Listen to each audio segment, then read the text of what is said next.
we have to create the right vibe, you know, the energy, and everybody at the organization has to feel so privileged to be here. It's no other way.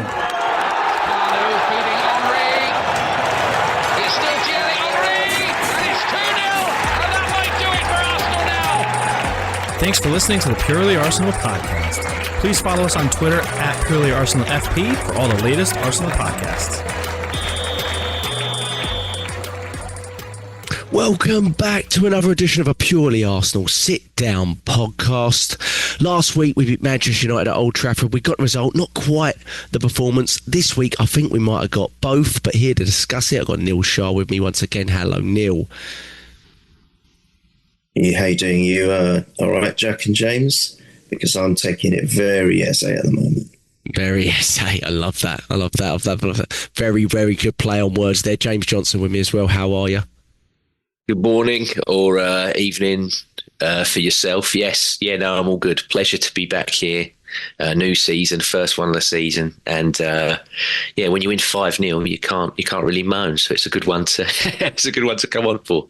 I have to say, I didn't even realise until a few hours ago when I think I texted you, James, that we'd, because I'm Tottenham on goal difference, so we're still sitting above them at the top of the league, which was... Well, it's like I said to you, it was a good 2 hours that for them where they were top. They enjoyed that 2 hours, and then just like we normally do, a bit like when we stole a player off them earlier in the week, you just bring them back down to earth, don't you? And that's, let them have a few hours and then just... bang with a backhand and off they go again. Love it. On that note, we can't start anywhere else, can we? It was so much in the last 48 hours has kind of felt very un-Arsenal-like. The suddenness of everything. I mean, you boys all have your transfers. I definitely think back to the moment of Ozil and that being so quick. You could argue for some reason Jose Reyes sticks really big in my mind. I have this sort of reflection of Jose Reyes' signing as coming out of the blue. I don't really recall the moment, but I remember where I was and when it happened, and I was just so stunned by it. It was a really big deal back then. It was 17 million, I think, which was a huge amount of money for Arsenal Football Club at that time.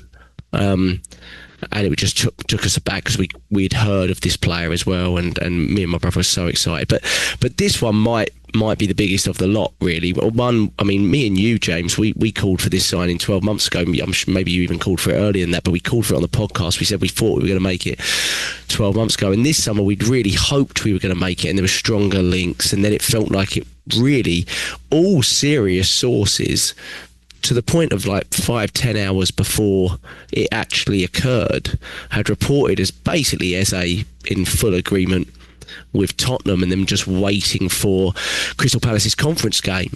And I mentioned on a little short video that I did that I was teaching in class, and my brother, who never rings me other than for two reasons, which is to tell me that Arsenal have scored. He don't ring me if his kid's been born or something. He would tell me Arsenal have scored or tell me Arsenal have signed someone. And he rung me during my class schedule, and I'm like, you're still at work, so there's something going on if you're ringing me, you know what I mean?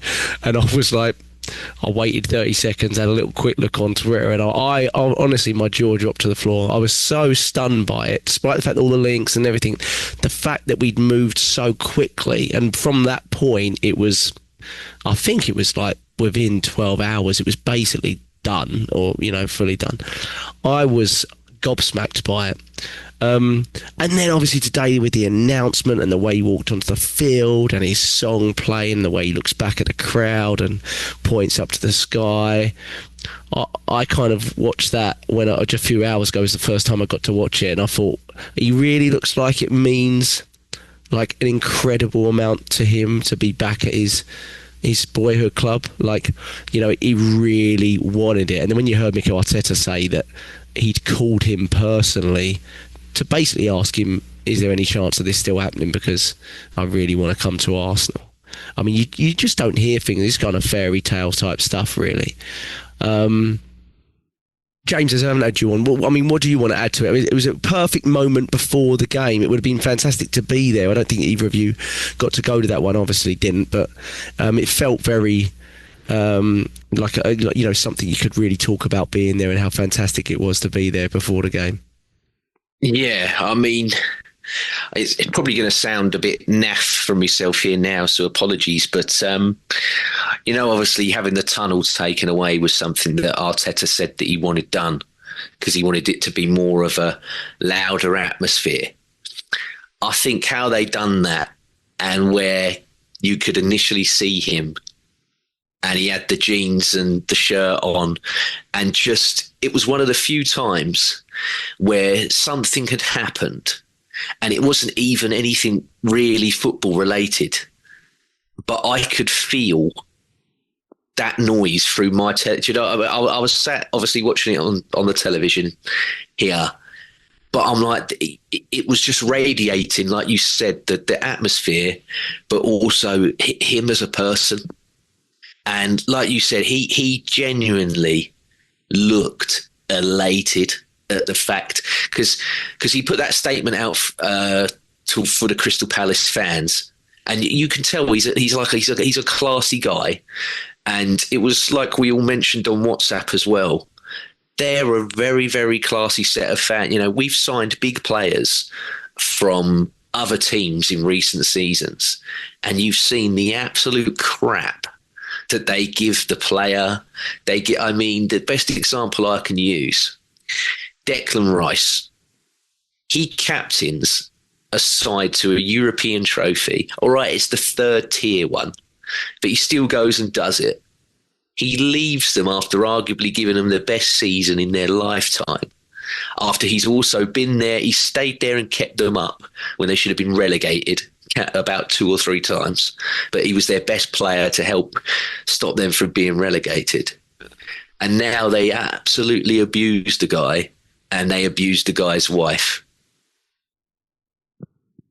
For what? Yeah. For what reason? Do you know what I mean?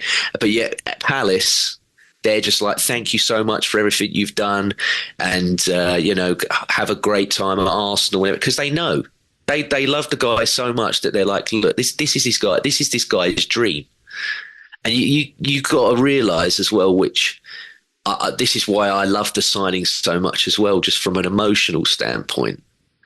The guy had the dream when he was 8 years old, and then it got taken away from him, and he probably thought that he's never, ever, ever going to get that chance again.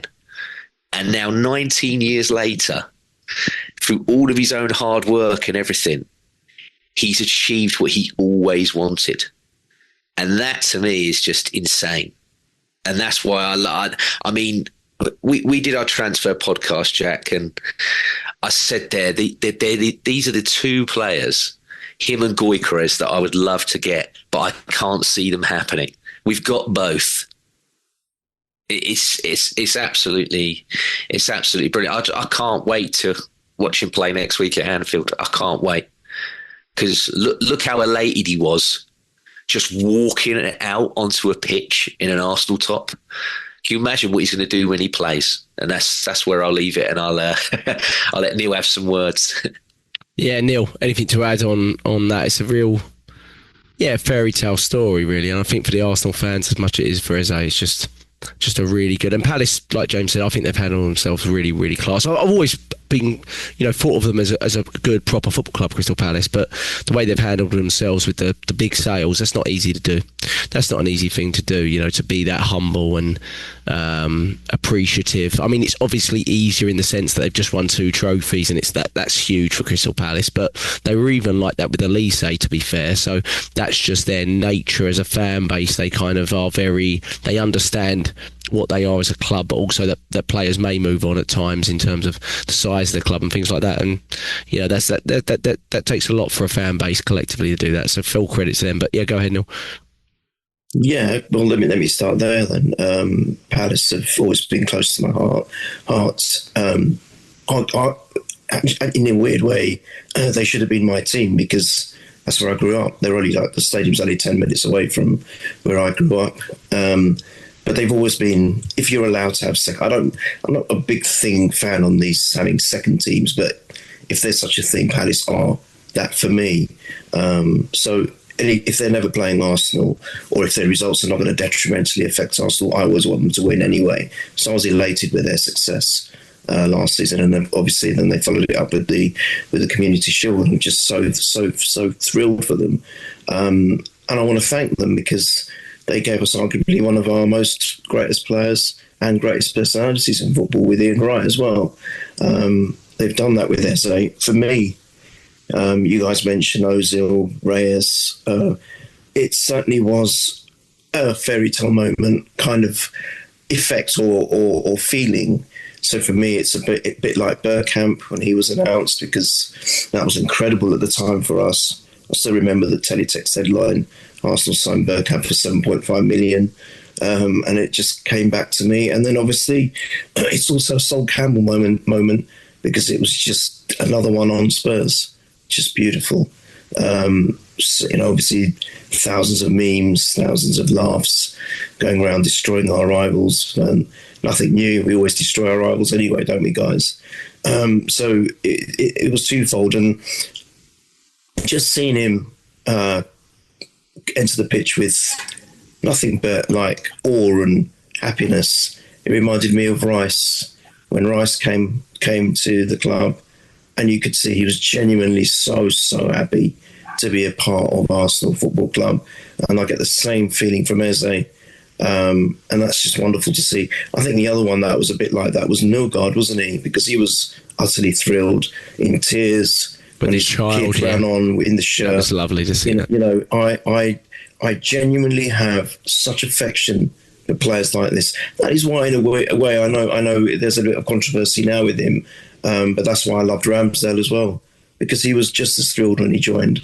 And I really feel that. And I think, sometimes in this day and age, with the way money is in football, you think that, is it just a money move? Is it just this? Is it because they are a big club worldwide?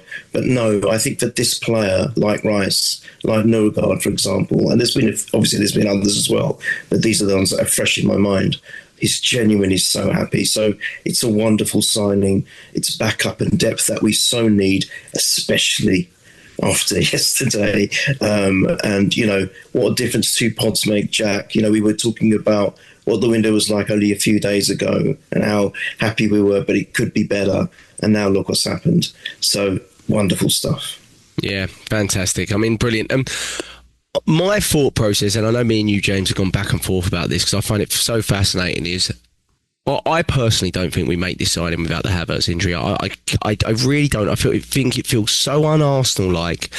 I think, not that we were done, but I think we were done in terms of the big signings on the left. I just don't sense that it was coming. And imagine now we've got the Saka injury, and the Odegaard injury, and the Havertz injury. If we didn't make it, there almost would be a mutiny amongst the fan base, because it would felt like deja vu since January. You'd be like, we're just doing the same thing all over again. And you could almost feel for the club in that sense, because it would have happened so quickly, and still a week left in the window. You got time to do something. But in terms of Eze, that move either way was happening this week, wasn't it? It was going to happen one way or the other this week.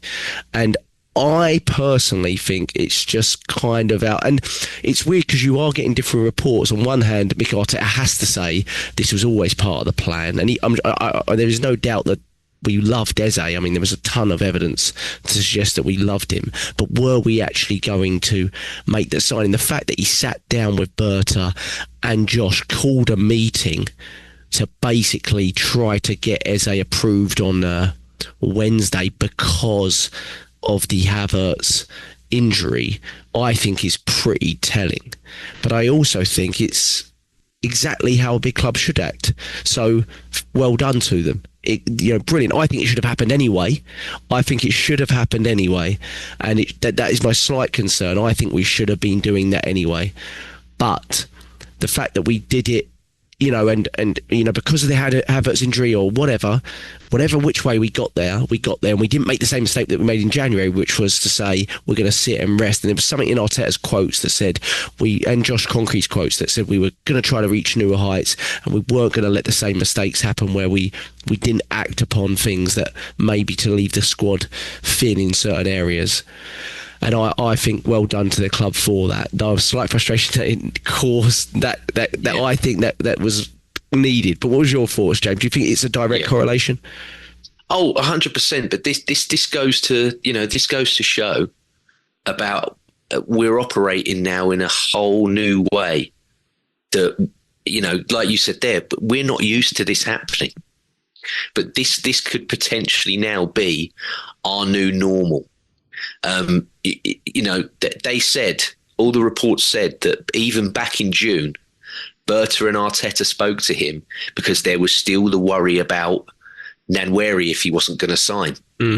So they were like, he's there on the, not necessarily back burner is, I feel like the wrong sort of word to use, but they were just like, well, we've spoken to him in June, and Berta just, because he's a master of this sort of thing. He was just like, well, I'm going to agree terms and everything with him anyway, because if something does happen, that side of it is already done. All we then need to do is agree the fee with Palace. And, I know a lot of people say about hand of Arsenal and what have you. He's clearly either knows someone extremely close there, or he's an employee there himself and he's leaking. It's one of the two. But he put that report out where he was saying, like, Steve Parish and all of them at Palace just couldn't believe how quickly Arsenal had got this done, because he's obviously done deals with Arsenal in the past. And he was just like, this isn't how Arsenal work. But he went, fair enough, they've paid what I want. They've given us more, Tottenham offered him even more in wages. He was going to be Tottenham's highest paid player. But yet, because of that emotional attachment that he's got with us, and like I said a minute ago, and you all said a minute ago about his dream was to play for us, we obviously got the nod over him, and thank God we did. And yeah, I'm with you. I wanted this done before even Havertz got an injury, because like we kept saying, Jack, we do not have that left-sided player that this manager has wanted, arguably since he walked through the door nearly 6 years ago now. But okay, there's been injuries now, so that could potentially change, and that's probably something you're going to ask. You might want to ask it in a minute. You might want to ask it towards the end of the show. I'll leave it to you. But, he can play in 2 or 3 places and have an immediate impact depending on what's happened, because he is, like you just said a minute ago as well, he is that X-factor player and signing that we have so desperately, desperately wanted. But now we have.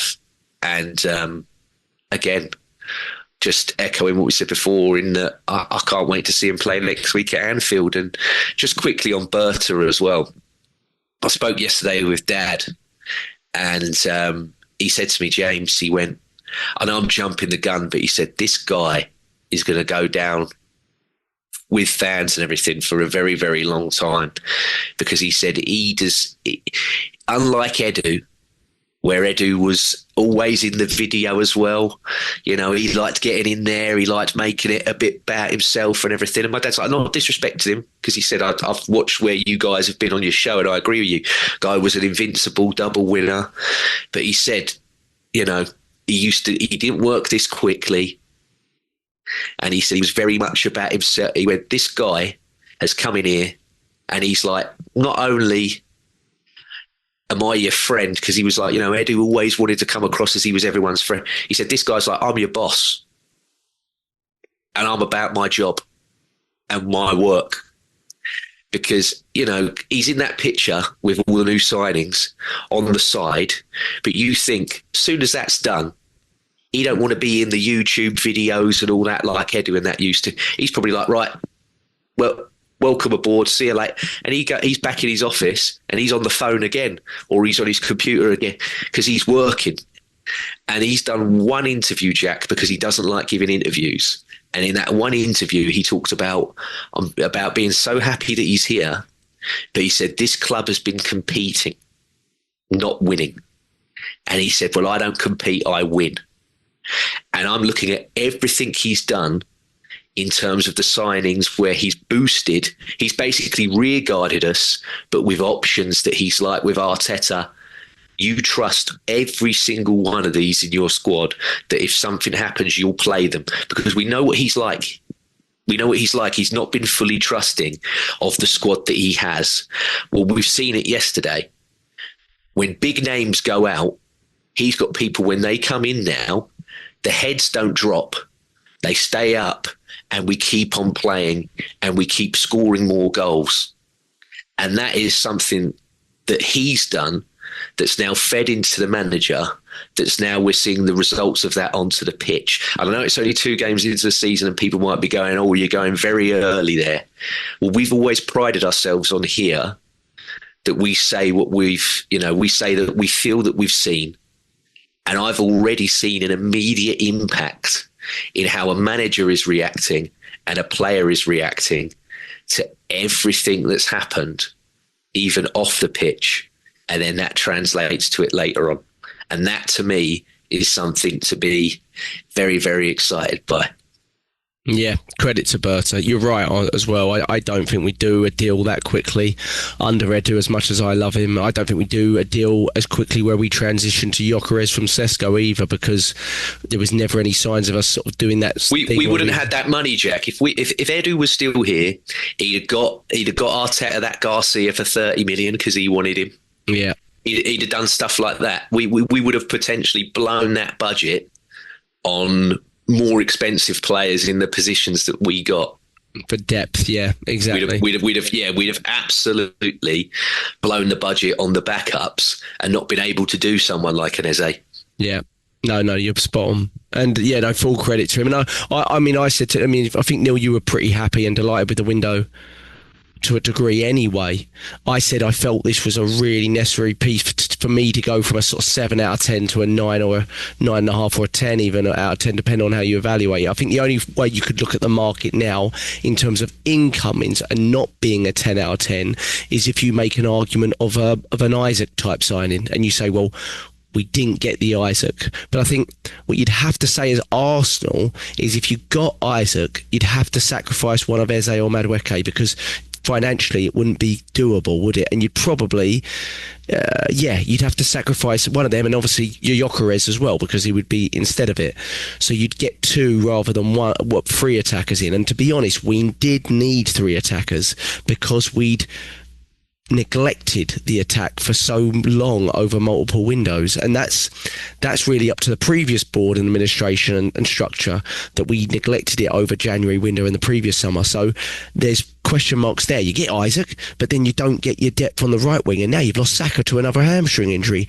And what are you doing then? Do you know what I mean? Because you wouldn't play Eze there, you wouldn't play Trossard there, you wouldn't play Martinelli there. So what you're saying, it's Max Dowman, and I love Max Dowman, but you shouldn't be putting a 15-year-old in that situation, where he's got to start every week. I want to see him start, but he shouldn't be needing to start every week.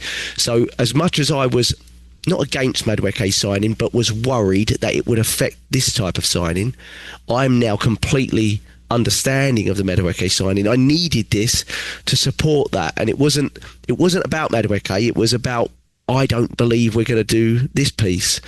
And we'll never really know if we were going to do it or the Havertz thing caused us to do it. I guess we'll never truly know, but we've done it. And that's the main thing, and it's fantastic. And we'll talk about his position, and because he's going to start against Liverpool. I think he was going to start anyway, but based on all the stuff that's happened in this game, he's without doubt going to start. So we'll go on to that. But the lineup, the last thing before you released your lineup, James, was I think I said to you, I agree with your lineup entirely. I think you got one wrong. You said Trossard other than Madueke, and I think I agreed with you actually. But I said the most interesting thing in this game is going to be how many minutes does Martinelli get, and he didn't get a minute, and I think that is so telling, because when has that happened when Martinelli's been fit? I mean, it's just not happened, and I think something's brewing there that we're going to find out in the next week or so, to be honest. Which I'd rather keep him personally, but I understand. But the numbers don't quite fit. You can't have 4 options at left wing, and it doesn't quite fit, I don't think. So very interesting. But Neil, back to you. I mean, the first half was, it was all one-way traffic. But again, it took a set piece for us to sort of open the floodgates a little bit. We didn't create a ton before that. Gyökeres had his one chance, if you remember, where he should have. He had way more time than he thought, didn't he? And he just stabbed at it and went wide. If he'd just taken a touch and turned, I think he just bullet it into the net, and that will come. But Neil, brilliant set piece. any frustration in the early portion of the game that it took that again to sort of break the deadlock, or do you think when two teams come, 2 banks of 4, sometimes it's going to take something like that to open up the floodgates? No frustration for me.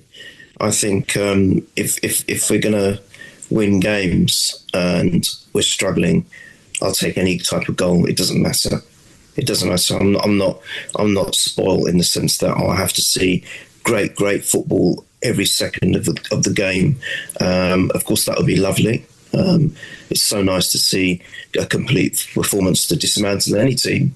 But sometimes when there is a bit of a struggle, and I think, to be honest, the early doors, I think, even they were probably not on a par with us, but they were probably doing a little bit better. But as it transpires, they end up only having one real attempt all game. But I think early doors, it was a little bit of both. They were trying, but for the deadlock to be broken in that manner, it doesn't bother me one bit. I'm not concerned with it. It's easy for me to say that now because then obviously we end up seeing what we saw, with the whole entirety of the match. But even if it just meant that goal and us winning 1-0 and getting another 3 points, I'd still be quite satisfied here, saying we've got 6 points in the first 2 games.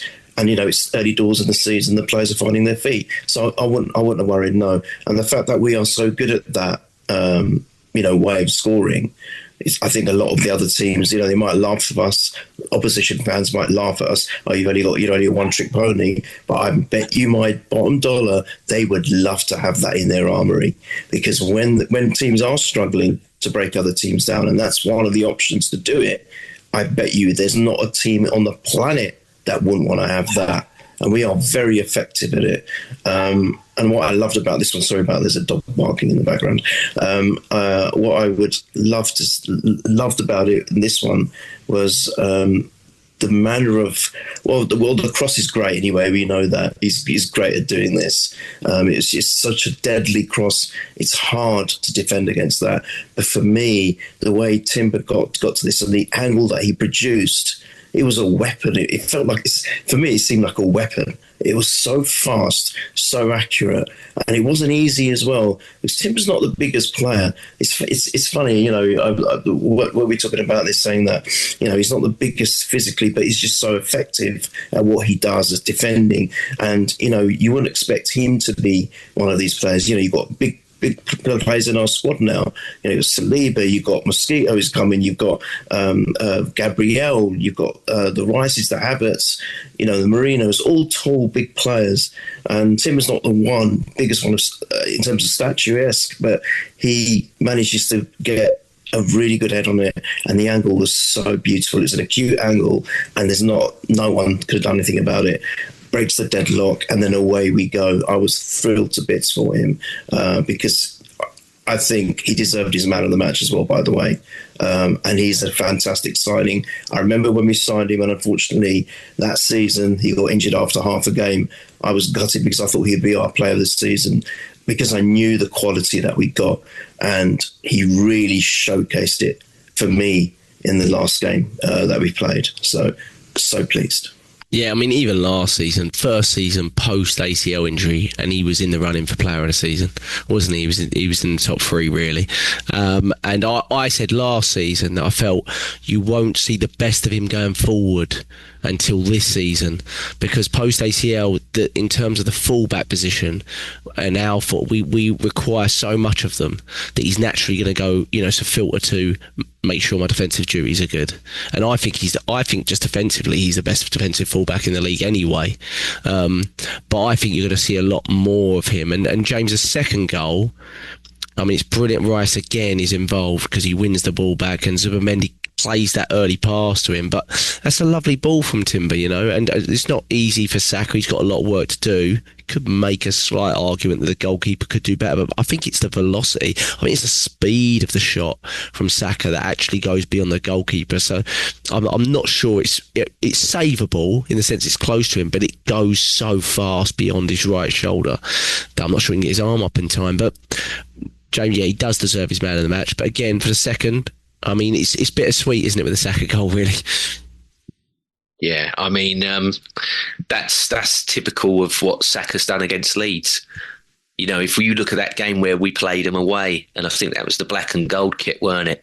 And he scored like a really similar sort of goal then. It was sort of like, oh my God, look at the way he's absolutely just levered that, you know, sort of from nothing. But this one, yeah, the way that Declan Rice sprints back and wins that whole build-up was amazing. And then Zubimendi, obviously, his whole instinct, as soon as I get the ball, I'm passing it forward. That's what I love about him. You know, there is, but not constant. He's not a sideways or backwards player. He's got one thought in his mind, and it's like, I want to get it further up the pitch. That's why, like when you were talking about him, Neil, when you were with me in midweek, you were saying about, I feel this guy might be one of our players of the season this year, because his whole ethos is, I'm putting that ball further. You know, I'm playing forward. I'm not that guy. We're not going backwards. We're going forwards.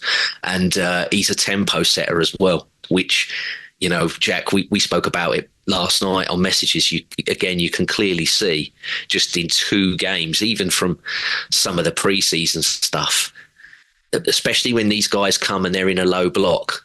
And Mike mentioned it. The way you beat a low block is you play the ball quicker.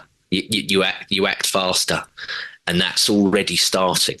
You could see that from yesterday. But yeah, the goal and the strike is fantastic. But it's all about the weight of the pass and the ball from Urian Timber. It's superb. Without that pass, he ain't thinking of that. And, you know, I think a lot of the Leeds defenders there probably thought he's going to cut this across to Gyökeres for a tap-in. And just he goes, nope, bang. You know, typical Bukayo Saka, bang, have that. And it was, yeah, like you said, bittersweet because of the injury, but what a fantastic goal, and obviously getting him off to the account. But again, as well, you talk about just quickly the first one and Timber and how good he is in the air and everything, and what a good goal it was. Daniel Farker, after the game, he mentioned it and he said, "This, you know, Neil, when you said about the set pieces and how other teams wish they could do it, all we've heard about especially from the Leeds side of things is, they've not signed a player that's under 6'2". They've not signed look how all their height, they're so strong, they're going to be so competitive, they're going to be so good in the air and everything." And Fark mentioned it. He said, I had my 2 best centre halves and he managed to get in the middle of them and he still scored against me. And he said, you don't realise, he's like, people taking, not necessarily the mickey, but he's like, you know, people critiquing Arsenal on the fact of these set pieces. He's like, well, look how good they are at them. He's like, he's got in between my 2 best aerial players and scored against me. And that's something that we said, didn't we, Neil? We said it the other night.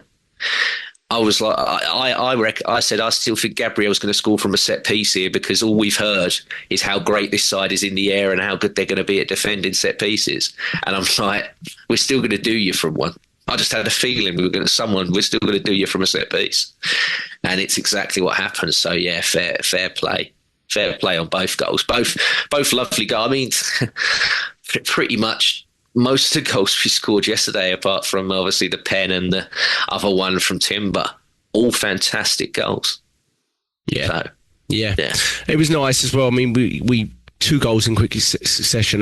You kind of felt the game was over at that point, to be honest. And then in the second half, I'm trying to get the order right here, just before we get the second half, Odegaard went down. He landed on his shoulder in the first half. He tried to play on for, I want to say, 10 minutes or so, 10 to 15, and eventually he comes off. Now, he looks like he lands directly on his shoulder. We call that I mean, that's unlikely for a shoulder dislocation, and he didn't do that because he would have been straight off, but it could be possible for a clavicle fracture or a what they call a separated shoulder.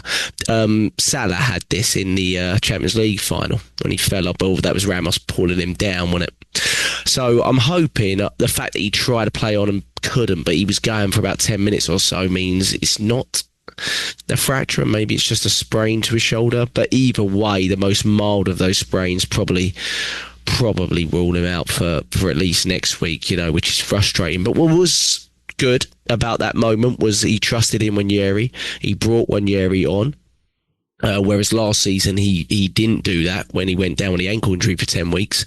He ended up sort of basically using Trossard and Havertz in a sort of dual role. If you're going to give Nwaneri that contract, and the contract is to be Odegaard's understudy, then now it's time to trust him in it. And what will be really interesting next week will be if it is Nwaneri that takes his role, or is it Eze that takes that role in a different format and maybe a system change of the three midfielders. That will be quite interesting for me to see, because obviously we know he can play that role. But anyway, that was very frustrating to lose your captain.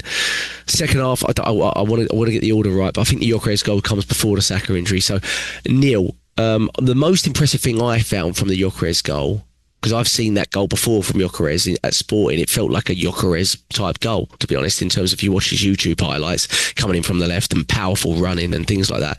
But I love the fact we played the ball early to him. I love the fact that Calafiori didn't even look up and just over the top. It was very un-Arsenal-like, but it felt very, we're trying to meet the needs of our new striker type, and I like that. But Neil, what was your thoughts on Gyökeres' performance? Gets a brace. This was the pick of the bunch, obviously. Lovely penalty out the other one. Could have had more. Much more positive performance than last week, I'll say that much, and it was a very good goal. It was a much improved performance, and that's why I don't know which pod it was. I went on all three of your pods, gave three different predictions, and I got the last one right with two of the goals as well. So I was pretty chuffed with that. There you go, switch it up. But I can't remember who. I think it might have been yours, Jack. And I said that I'm not worried about him. I think he's gonna slowly come into the game. And I said, there's got to be adaptability from both sides, and I think I saw that yesterday. And I think he was much more involved. Yes, he could have had an early goal where I think they made a mistake, their defence, and I think the one you described earlier. And if he'd just taken maybe a moment longer, it could have been a different story. But it is one of those things. And there was a couple of passages of play where one of I can't remember which player it was, but if he had laid it in a little bit better for him, it would have been in his path. And I think if that happened, he would probably have scored another one there. So at least 4 he could have scored, to be honest. But look, who's got a quibble at 5-0? Goodness me. I'm not that greedy. I still would have liked to see Doberman score a hat-trick, but there you go. Things, it will come. He's going to do that. Don't worry about that. But it was lovely to see that there's a bit of adaptability on our part, and it's more of a direct approach, which is exactly what he's all about. You know, getting him behind the defenders, making those runs, and it just gives him that freedom. And then I think that gives him the confidence when he's allowed to have that way of playing, because it's feeding to his strengths. Then that strength will lead to the confidence and the feeling of, yes, I'm now trusted by these players. I'm now trusted by this club, and I can now come into my own. And that is so, so important for a player like him. And I just love the way Calafiori was actually my other scorer for the 5, and Saka ruined it for me. But he's something. We look, I don't want to go back to the clip at him again, because I did on the last 3 pods. I love him, and I think he's going to add something very, very special. He just needs to stay fit for the whole season, and I think he's going to be a massive, massive, massive asset for us. It's not just about him being a model and looking good for our club. He's going to be doing some wonderful things on the pitch, and that was a great ball. And I hear that some of the fans are saying, it wasn't meant, or it was a fluke. And what are you talking about? Seriously, what is wrong with our fan base? I can get it from opposition fans, but why our own fans? What's wrong with these people? Stop trying to get clickbaits and your likes and your attention seeking. Go away. I'm bored of you. Go away. Ignore. Wonderful ball. And then the rest is what we saw from him, almost going first the wrong way around, going further, close to the byline, and then switching it over, bamboozling the defence. And what I saw in that goal, because like you guys, I don't really watch other football than Arsenal, but what I saw from that player was strength. Just utter strength, pure, unadulterated strength. And what have we needed all this time from a striker? A strong, solid striker that is not going to go down easily. That's what I feel with Martinelli. Gets taken off the ball too easily. With Geek, we're not going to see that. He's going to hold his ground. He's going to have that balance and that strength, and he's going to score powerful goals. And that was that was not so much power, that was more direction. And it was great, it was a great shot. But I don't care. We're going to see everything from him. And I was so elated that he has now finally broken the deadlock for himself. And we're going to see a lot more of this. But he's got to be given the space to be able to do it. I think it's wonderful, Jack. Yeah, and he got his first 90 minutes as well, and I thought that was quite telling, James. I think he needs it. I think clearly, I mean, he even said at the end of the game that, look, I didn't really have a pre-season.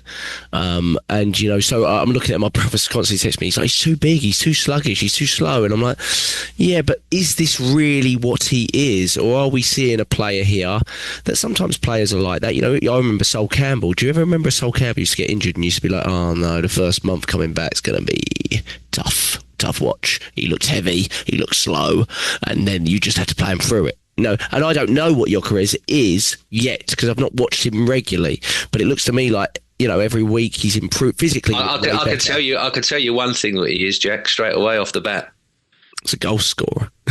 Well, not just that, he's an enigma, and this team needs one. You know, we're used to forwards over the years that would get in a position that Gyökeres was in, and then they'd be looking for a teammate. Yeah. But he's gone, I'm slamming this into the back of the net. And there's a number 14 that's cast in bronze outside that stadium, and he's going to be on Sky on Monday Night Football. And I'm guessing they're going to go through each game like they normally do. And I want to see what he says about this goal. Yeah. Because I haven't seen a striker at Arsenal score a goal like this since him. Thierry Henry's trademark was, I'm going to take you there, I'm going to come from the left, and then I'm going to bring you inside. So I'm going to embarrass you when I take the ball to the left, and I'm probably going to skin you about 2 or 3 times. Then I'm going to come in and I'm going to smash that ball into the back of the net. And that's exactly what Gyökeres did. And Neil, you're spot on about people going, oh, did Calafiori mean that? Did Calafiori... They did... Last season, I was very, very critical of him from a defensive aspect. But I always said, if you don't think that he's a good footballer and an intelligent footballer, you're being disrespectful to him. Oh, yeah, he's a huge talent. You're being disrespectful to him. But where he's obviously had a full season now in England to bed in, he's obviously fit, and we've got players that are allowing him to go as forward as he likes to go and express himself the way he likes to express himself. He knows Gyökeres is in that area, and if I place that ball exactly where he wants it, he's going to go on his bike and he's away. And he did. He laid him up beautifully. And yeah, he cut on that right back 2 or 3 times. He skinned that right back about 2 times in the same movement.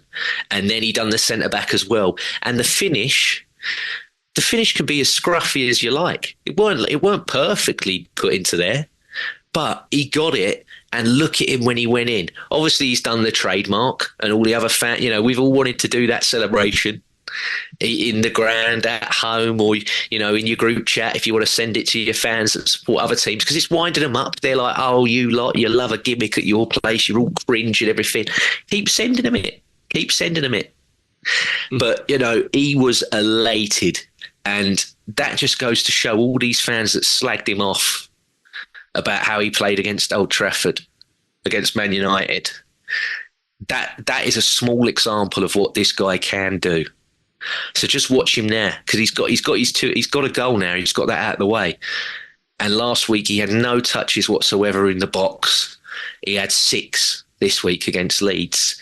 And I'm telling you now, next week when we go up there at Anfield and it's Virgil van Dijk and Konate, he is gonna be loving. He's up for anything, this guy.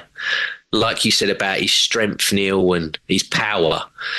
Within that first 5 or 6 minutes next week at Anfield, you watch Virgil van Dijk or Konate. He's going to send himself into one. He's going to have a dig at one of them in first 5, just to let him know that he's there. And it's not going to be, as much as you're going to try and make it a hard day for me, I'm going to make it a hard day for you.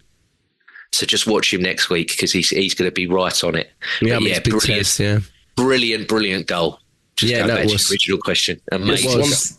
Just one quick thing to add to what James said.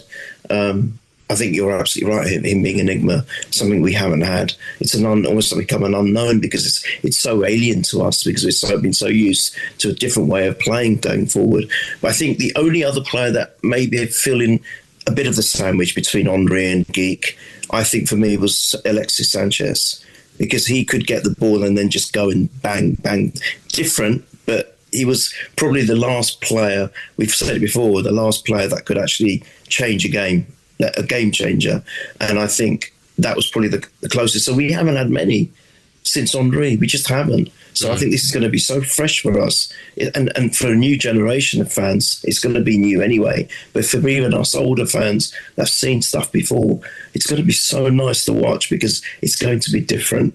And we're going to have a different option. We can now have the pleasure of both. The way that Geek might score goals and then our old style of scoring goals as well.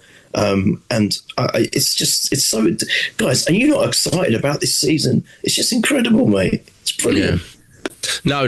He's looking better every week. He's got a lot of pressure on his shoulders now, especially with Havertz being out, and he's like an indefinite period at this point.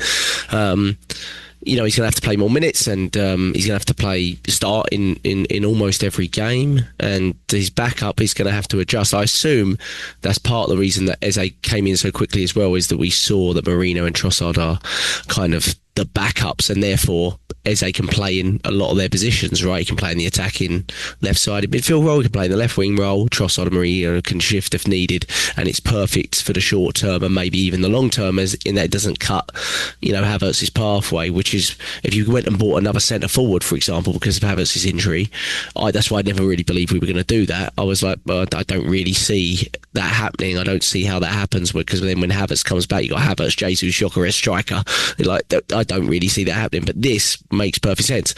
So yeah, lots on his shoulders. He looks like he's reveling in it. He wants that. He looks like he just lives for goals, really. And which is, it's very different for this team and for this club to have a player like that, to be honest. So we've got to adapt to it, and we look like we're trying to, which is really good. We look like we're learning about how his movements and how we can help him get goals, really. And I thought it was brilliant that we gave him the penalty. I saw some people saying, should we have given it to Downman? No, give it to your number 9 striker. Yeah, sorry, I'll hold my hands up. I was like, give it to Downman. Oh, really? Well, for me, I was one of them. This guy's got 27 penalties out of 28 he's scored. Yes, lots of his goals are pens. Lots of strikers, the top strikers, they take the pens, don't they? Harry Kane, Haaland. I think you've got to give him to him. I get the sentiment, the reasoning behind it. I get all that, but Downman's going to get his goal. He's going to get his goal at 15. We'll get to that. He's too good. But before we get to that, another downer. So Saka, he's sprinting through, isn't he, with the ball? I haven't really rewatched it because they don't show it on a lot of highlight clips for some reason. But and I think it's his other hamstring, isn't it? It's his left hamstring that he pulls up on, and I messed up. I thought it was the same one, but opposite leg this time. Yeah, I have to say, out of all the injuries, this is the one that concerns me the most, because I don't think, to be honest, Saka has returned to his full level after his first surgery on his hamstring, and that one he immediately knew, and this one didn't, in terms of his reaction, look massively dissimilar. I mean, he looked straight away. He didn't take another step. He sat back down. There's all the signs are there. You don't know. But for him to come off that early, I know my brother's like, he goes in. I was like, he comes off at times in the last 10 minutes of games when he's won and scored and assisted and he's done. He doesn't usually come off to quite at that point, and the way he did. If he has to go under another surgery, I have to say I do worry for sort of the long-term sort of physical future of him. We've seen young English players being played so much as a young kid, Will Shears, the Owens of this world, and then deteriorate as they get into their prime years. And I have to say I do have a worry about that. With Saka, especially after this particular injury. I always felt, maybe he just needs time. After the last one, you could see him grasping and getting there each game. He was getting a little better, and physically maybe getting a little bit more agile and robust. But to go through that again on the opposite leg, 2 hamstring surgery, 1 on each, I have to say, I'm not saying that is it, but if that is going to be the case, it didn't sound great with Arteta's comments. He said it's significant, it's a significant injury. That doesn't bode well, especially as I think there is a general feeling that we are giving hamstring surgeries out maybe a bit more readily than we were before. I mean, I find it slightly difficult to believe that Gabriel, Havertz and Saka all had grade 3 hamstring injuries that required surgery. So my belief is possibly that the ones that are on the cusp, we're deciding to do surgery, whereas more conservative treatments may have been the way in the past. I have to be honest, I don't really know the efficacy behind that, but I'm not a surgeon, so I'm not going to go into it. But as a person that deals with it in terms of the rehab and the prehab part of it, I don't see a lot of that in my level, but I'm not dealing with the elite level athletes, so... But yeah, I do have concerns with that. That was a big downer. And even when you look back at the game, I mean, it's a perfect game in a way, isn't it? Like, everything was perfect about it. The Eze, the 5-0, the Gyökeres scoring. And the Saka one, even beyond the Odegaard one, was a real kick in the teeth. But you're right, because it was his face straight away, weren't it? Yeah, it was. The player knows. You didn't know the word. You didn't need words, because his face said it all. And you're spot on with what Arteta said as well. Arteta, when he was like, when Bukayo Saka tells you can't carry on, it's not good, is it? And I'm like, no, it's not. And then you got to see what was interesting about it, and we have to look at the positives, Neil, is you got to see Madueke, who I didn't watch enough of him at the right wing, but from what you boys tell me, he was a lot more effective on the right wing than he was on the left wing. And lo and behold, that's his better position. He says it. That's where he's played for the last 3-4 years in PSV and at Chelsea. And that's where he's going to play now, Neil, isn't it? I actually think it's going to be him, Eze and Giggs, our forward line for Anfield. Yeah, I probably agree with that, yeah. I actually thought when he switched over to... Remember I was saying, you asked me about him in the last game, and I thought he looked... energetic and a little bit exciting and different, and with a bit of unpredictability as well, because he's a bit of an unknown. But then you were quite rightly pointed out, defensively it was atrocious really, and it kind of worried me. But when he made that switch over to the right, I saw some trickery in him, which was, I think I saw 3 moments of it. James, you could correct me, because I was unfortunately, because I've come back to my flat, I've removed Sky Sports from my subscription because I'm hardly here, so I had to watch it on my iPad. So it's a bit harder when you're watching on a very small screen. But I remember at least 2 or 3 times where he's got amongst the players, the defenders, and he was really kind of bamboozling them and weaving in and out.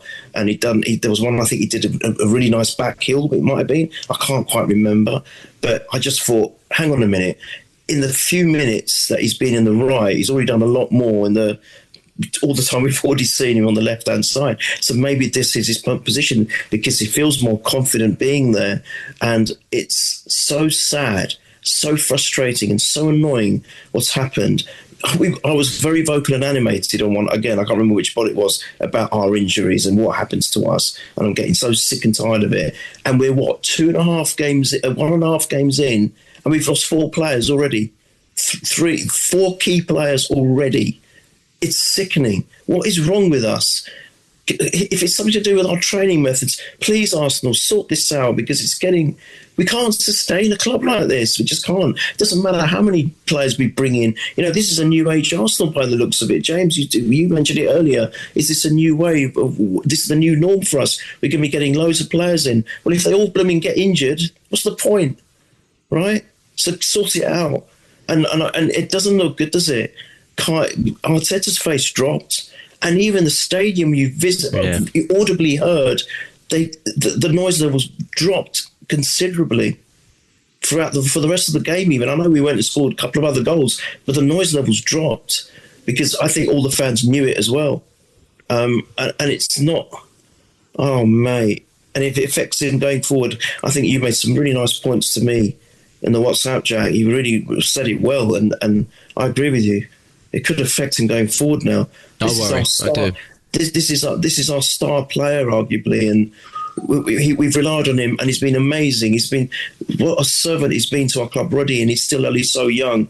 Please, whatever God you believe in, or you don't believe in a God, but please let him recover from this and make a full recovery, because, wow, if we lose someone like him, it's a big loss. However, unlike Arsenal, and different now to the way we are now, we have Eze, who can come in, which means Madueke can go to the right, be comfortable, and this could be a blessing in disguise in a sense. If there is a light at the end of the tunnel or a silver lining, Madueke can show us what he can do.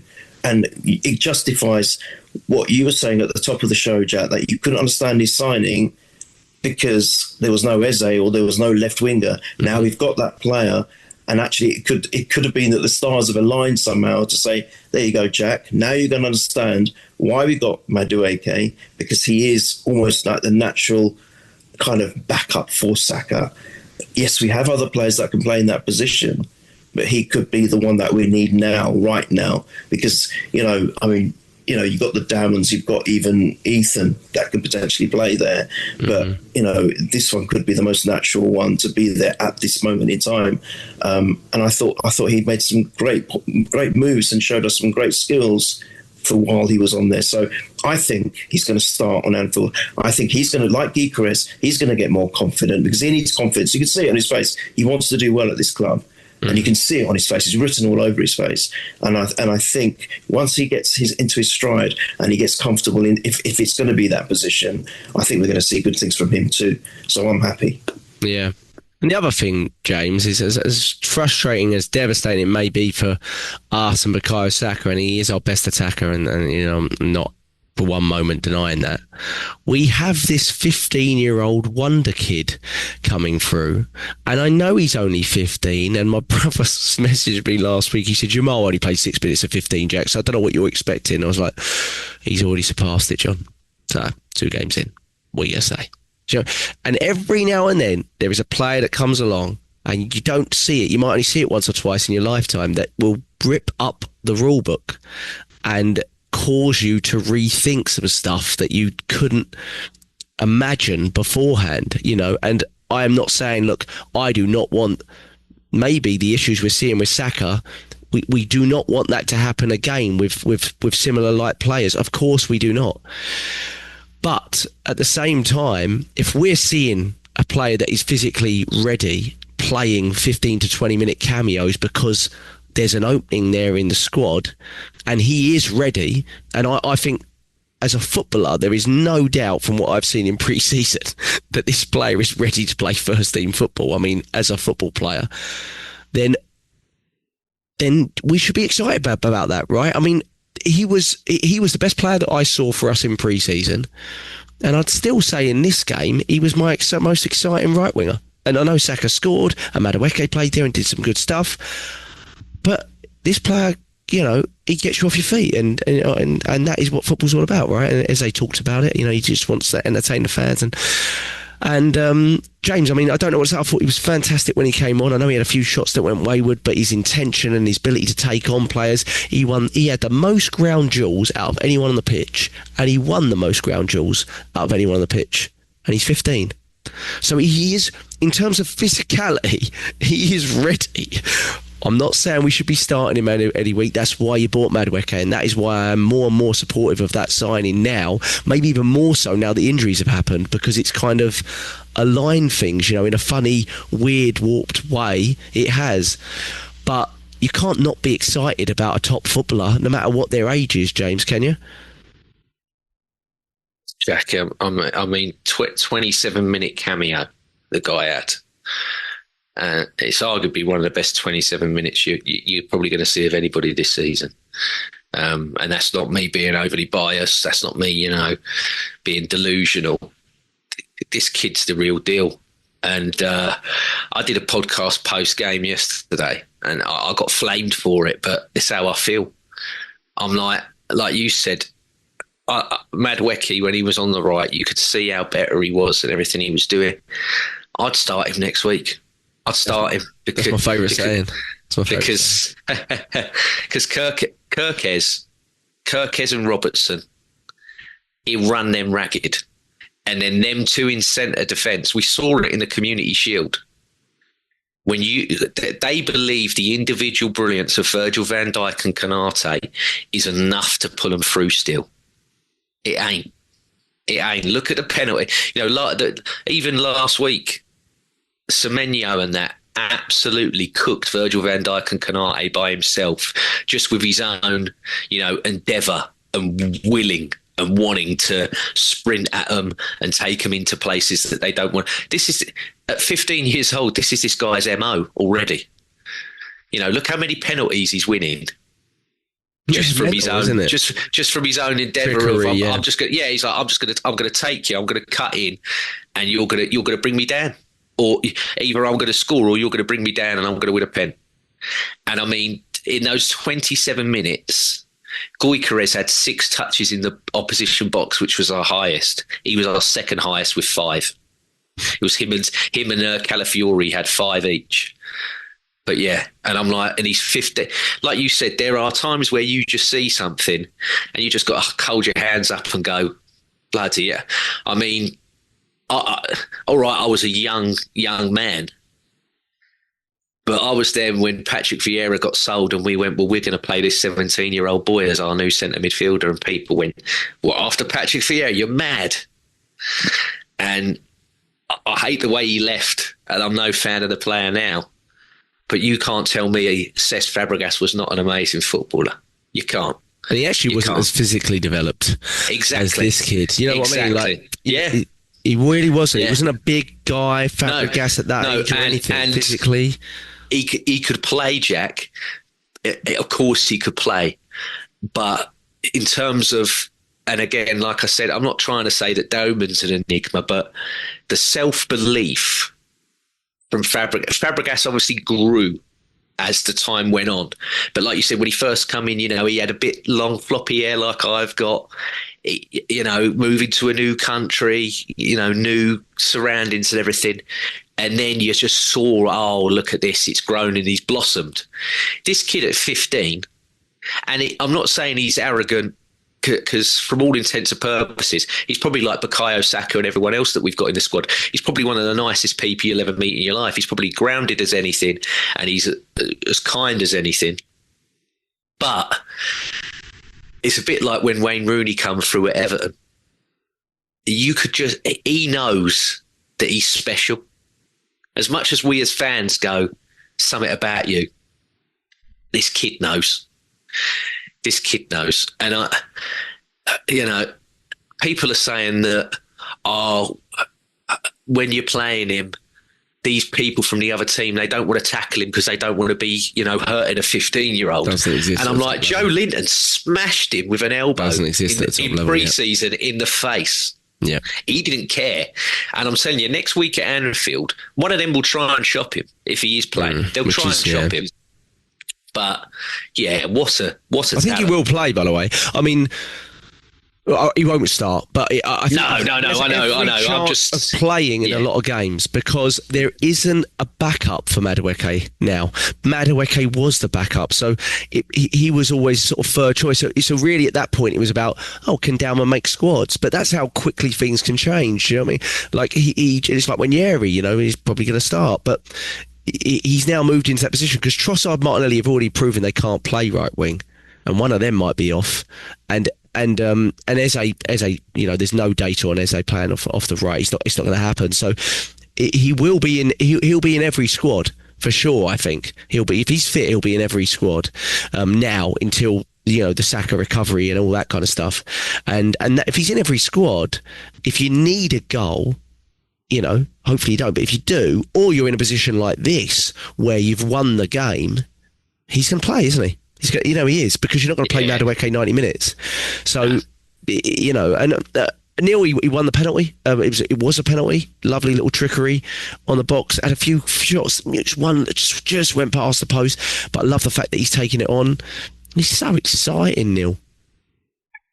He's just such a good player. One of the guys I've got staying is a massive Liverpool fan, but he's one of the kind of fans that is so fair about football. He's a joy to listen to him talk and give analysis. He used to beg me to get him, you know, during the Wenger golden era.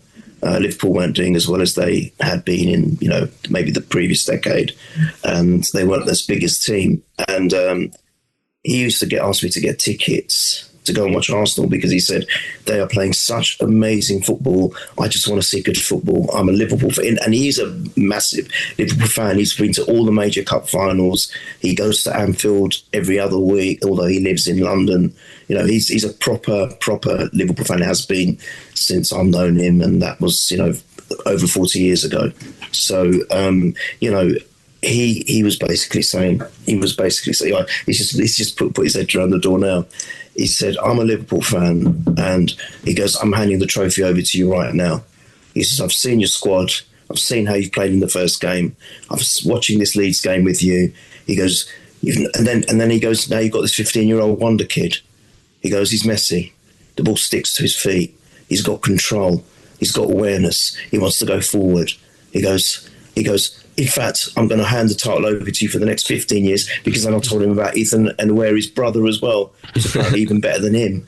And he goes, apparently you're not done in the transfer market. There could even be more incomings next week. He goes, forget it.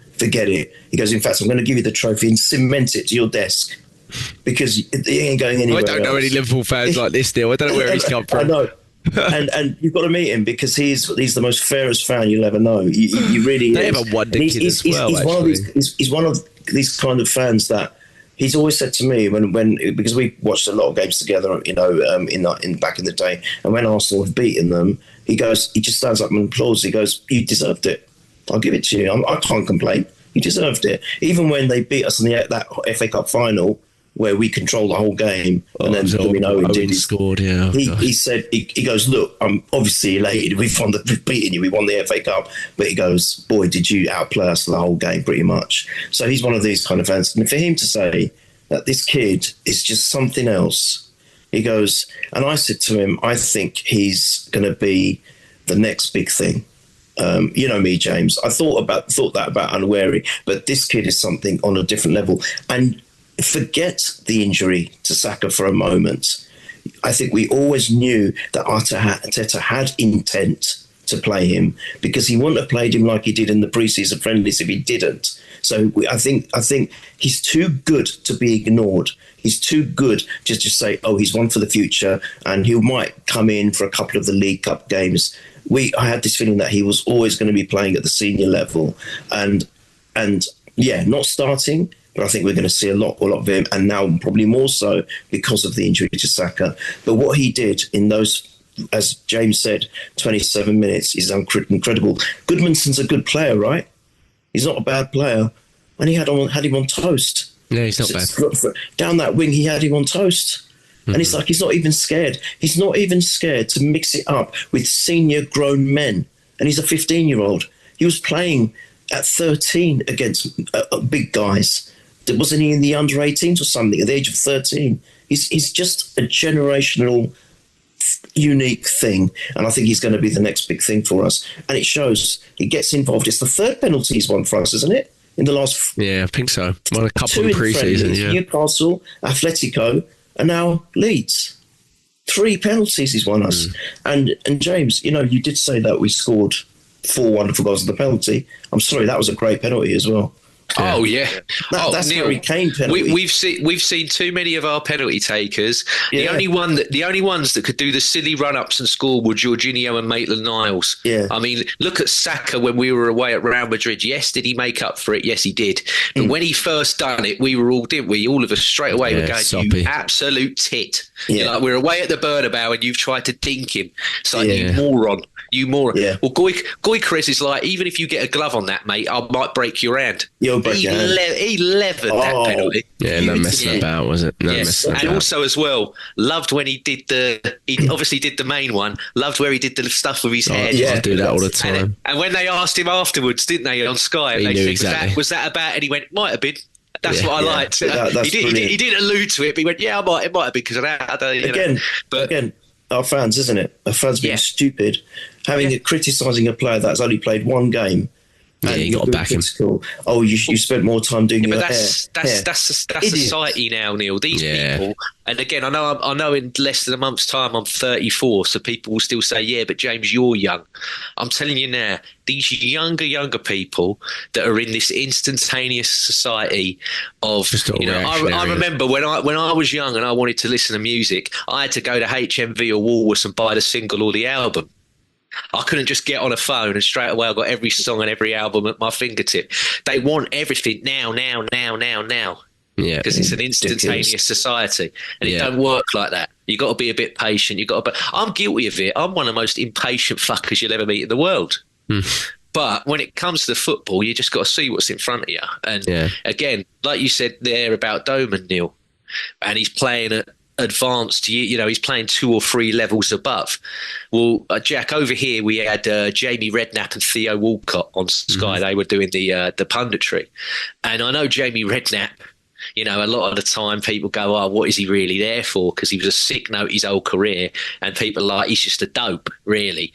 But he said I was at an advanced soccer school in Portugal, and he said he was 8 or 9 years old when he was there.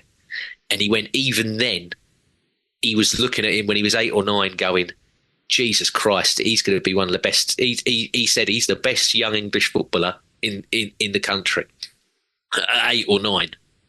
And then I know you don't like him, Neil, as well, but Rio Ferdinand, I think he's got a kid that's a similar age now that's playing at academies and everything. And he said, I saw him at 13 and 14.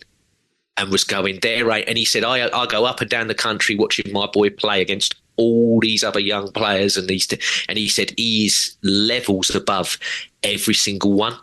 Because people are going, oh, ain't it a shock? And Rio Ferdinand and them are like, and like Jamie Redknapp said when I saw him when I was 8, he went, it's not a shock to me. He said, I saw this when he was 9, 10. Yeah. And it's insane. The hard part is it's not always linear, is it? So it's like, obviously it's not the same, but Reece Nelson was thought of as the best youngster amongst that group. And when you go to Man United's class of 92, it was Nicky Butt, wasn't it, that was thought of as. Yeah. So it's not always linear, but when you see them in the first team doing it, you then start to correlate. Josh McEachran at Chelsea. That's all we ever heard about was Josh McEachran. And obviously he never got the plaudits that he deserved in the end. But they're just sometimes where, again, and I go back to it, the shackles have got to come off. Yeah. And I think it's a really hard problem to have, like you said about managing him, because like you've said now, the backups became the main guy. And he's theoretically the next backup, isn't he? Because Arteta wants that left footer on that right hand side, big time. He's the next. My biggest concern. I mean, obviously we scored the fourth. I didn't want to skip the fourth either. We scored the fourth. It was a bit of a scrappy goal. I thought it might get disallowed because I think it touched Saliba's hand. Did it?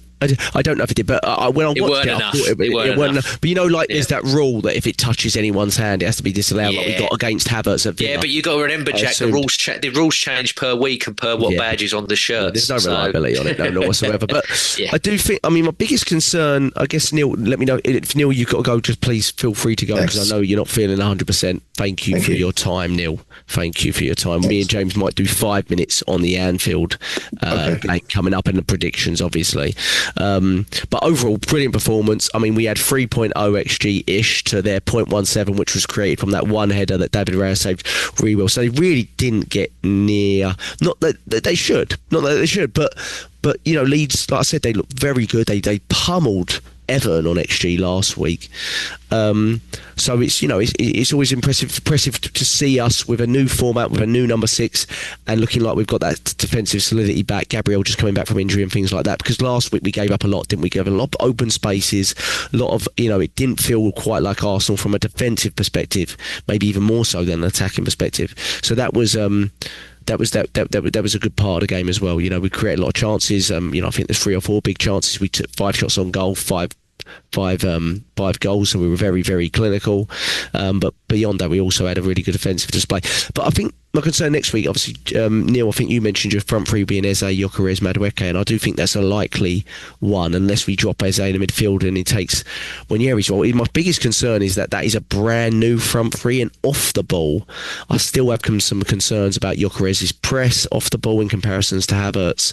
I think maybe it's a fitness thing, and I definitely still have some concerns about Madueke off the ball in comparison to Saka, in terms of his defensive actions. So I wondered, Neil, as you're still here, I'll probably go to you on it. If you have, I actually spoke to you about this offline. You said, it might be good in terms of Liverpool not knowing what's coming for them. But in terms of off the ball and our ability to let Liverpool out and things like that, because it's going to be such an intense game, that's going to be very new to that front three. As far as I'm aware, in terms of Eze, his ability to be off the ball, ground duel strong is very, very good. So I think he is a player that you maybe have to put into that front three for this type of game. You could also argue Martinelli might work for that, but after this game, I find it very unlikely that he starts. But do you have concerns there, Neil? Is a brand new front three that we're probably going to go with, which is a huge change from. We wanted more attacking depth, but a brand new front three at Anfield is a big change. It's a massive change. There's going to be concerns. There's going to be worries. But the point is, we've got no choice. We're left with no choice. We've lost Saka. We've lost Kai. What can we do? And I'm sorry, I don't. As much as it kills me to say this, Martinelli for me was going to be the revelation, and it's not worked. I've said it in the last pod. It's not worked. I'm not going to repeat the same thing again.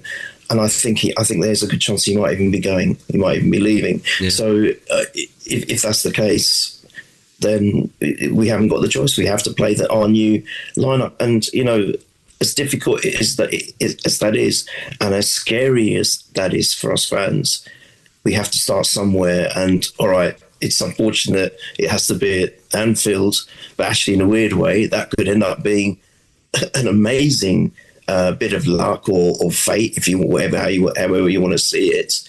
And it could end up being that we get a positive result there, and we think, wow, I'm so glad we have that new front three to do it. In terms of the backup, whilst Eze probably is the most capable of doing the other stuff as well of the three, because we know of him and we've seen it. Well, we know what he's all about, to be honest.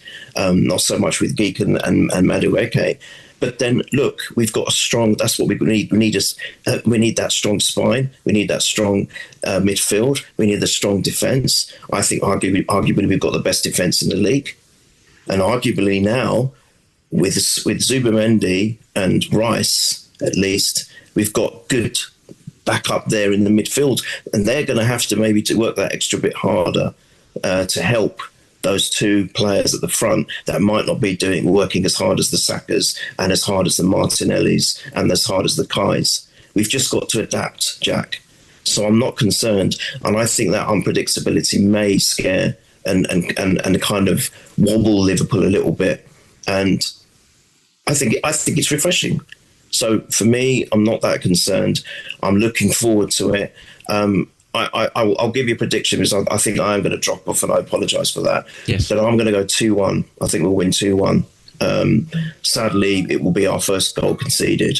But I think we're going to. I think I was. When I yeah, we would be sad about that if we win 2-1. We are no, we can see. Yeah, no, I don't want. I want another clean sheet. You're a perfectionist, I know. I am. But to be honest, before the season kicked off, I looked at the first 3 games and I said we'll do well to get 7 points in the first. I said we'll be doing really well to get 7 points in the first 9. I actually now believe we could get 9 out of 9, and I'm blown away by myself thinking that. But I do think it's possible. I think we're on a massive high. I think they'll get over the disappointment and the sadness of losing, 2, 3, 4 players that we've lost at the moment. But it's given an opportunity to some fresh blood to show us what they can really do. And I'm glad Gyökeres has had the time he's already had, a little bit of time in the first game, and now a full game in the second. And I think that's crazily. And Eze's just going to fit into it. He wants to play for us. He does well against Liverpool anyway. So I think it's going to be a very, very good match to look forward to. Don't be nervous, Jack. I think it's going to be a really good match to look forward to. I can't wait, and I think it's going to be a positive result. And I just want to quickly say before I go, and thank you again for having me on. Sorry I have to drop off, but just going back to Doberman, as I call him. I know someone who knows a coach that works within, and he said he was wax lyrical about Ethan. He was wax lyrical about Ethan's brother, James, as you said, but he said Doberman is on another planet, and he says he's our best player by far. And you're talking about Rio Ferdinand and all the other. There's not one person that I have not heard has said the opposite about him. Everyone that I've heard speak about him has been, my God, this is something very, very special.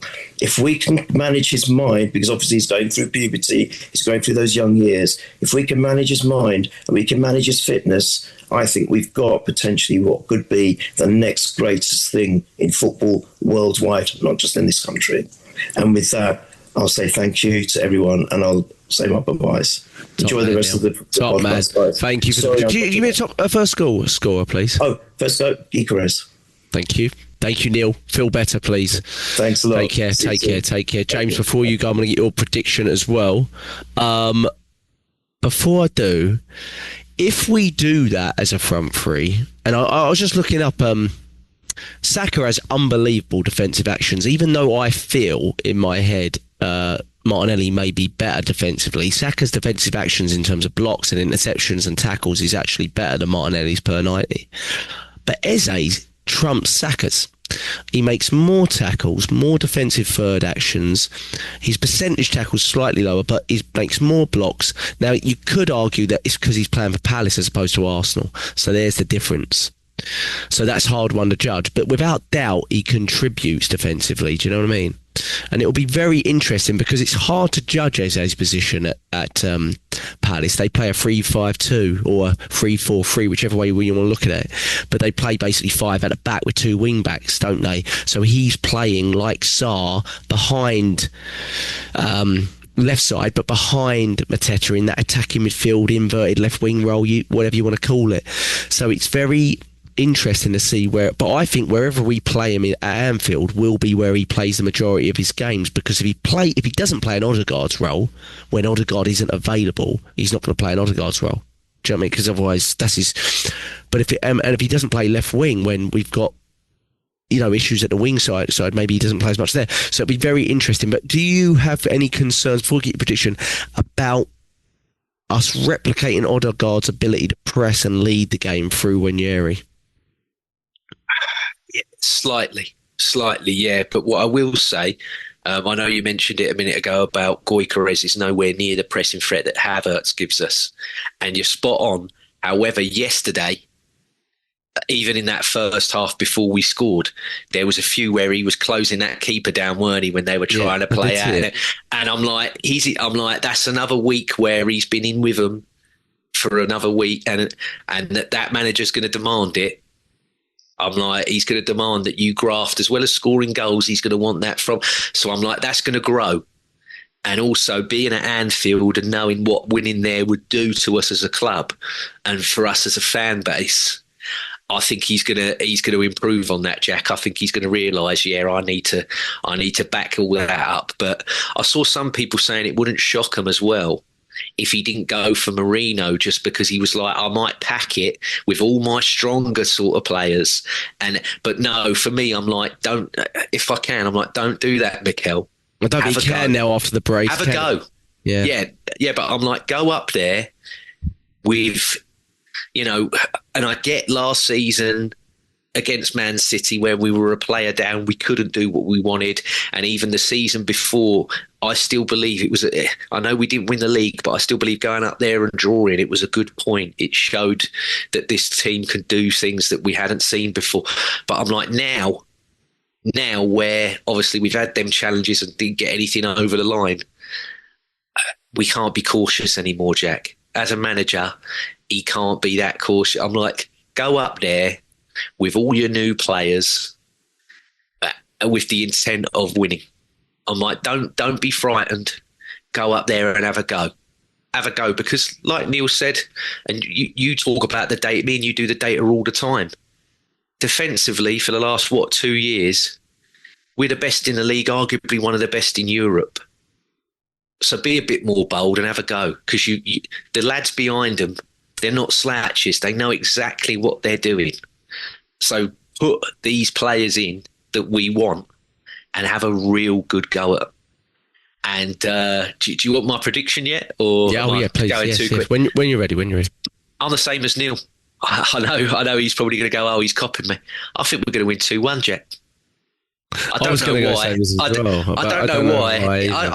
I've just got a feeling we're going to beat them.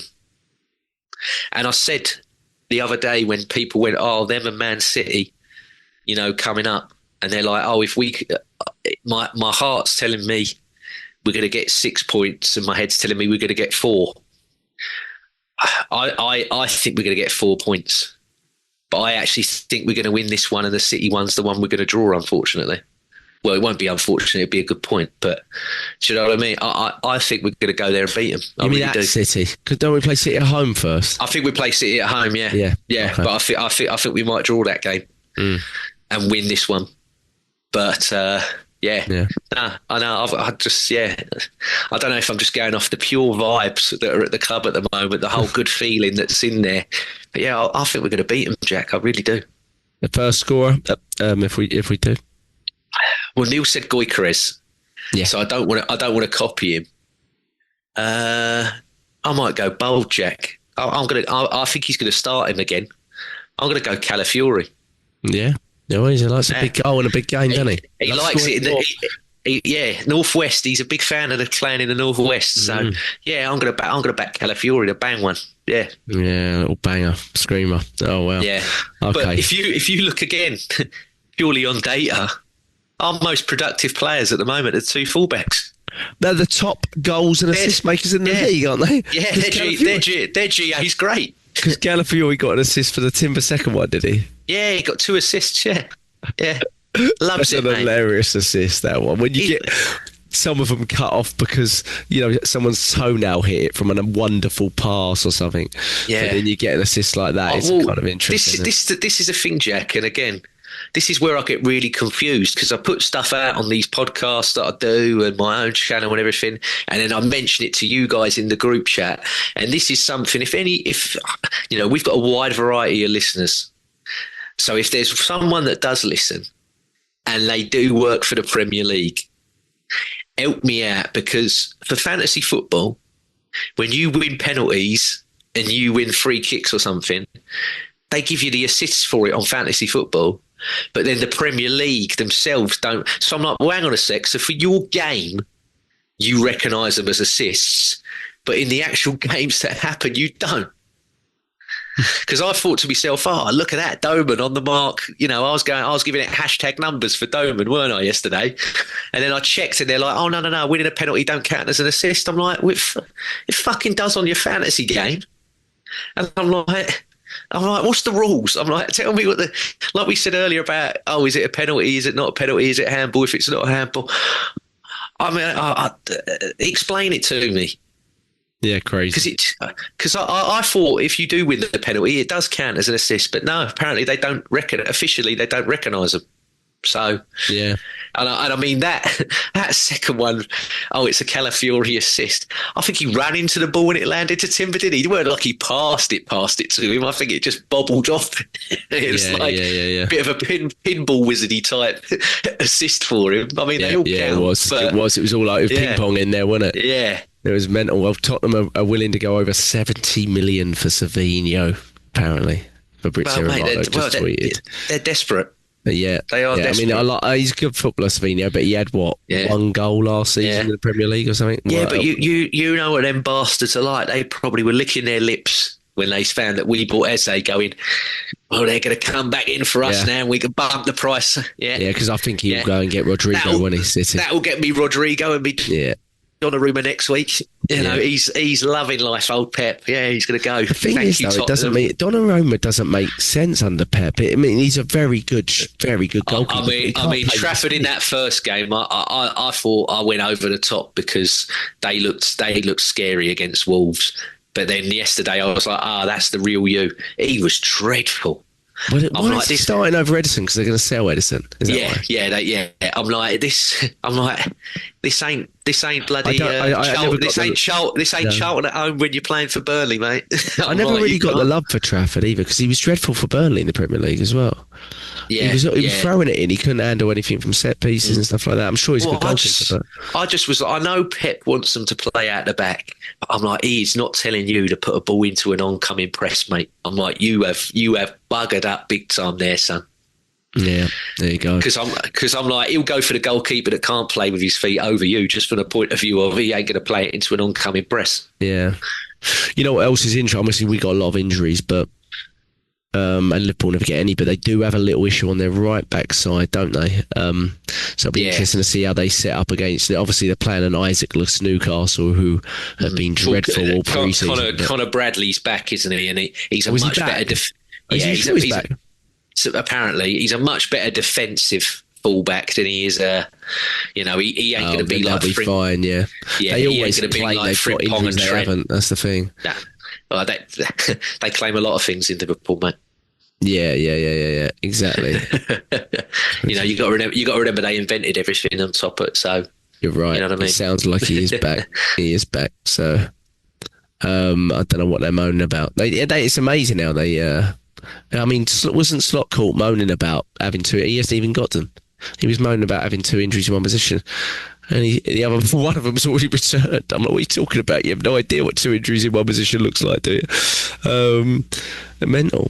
Yeah, it's mental when you see... someone in Liverpool being deluded, Jack. I'm shocked. I'm really shocked about that. It's unbelievable. They think everyone steals their songs like they invented music now. I'm like, what are you talking about? If the song that you all your dreams are laid upon is from a Broadway carousel musical in the 50s or something, I was like, it's a Neil Diamond musical. When he was in Carousel, I think it might well be. Come on. But I'm like, if that's the basis for all your out, there's no criteria after that.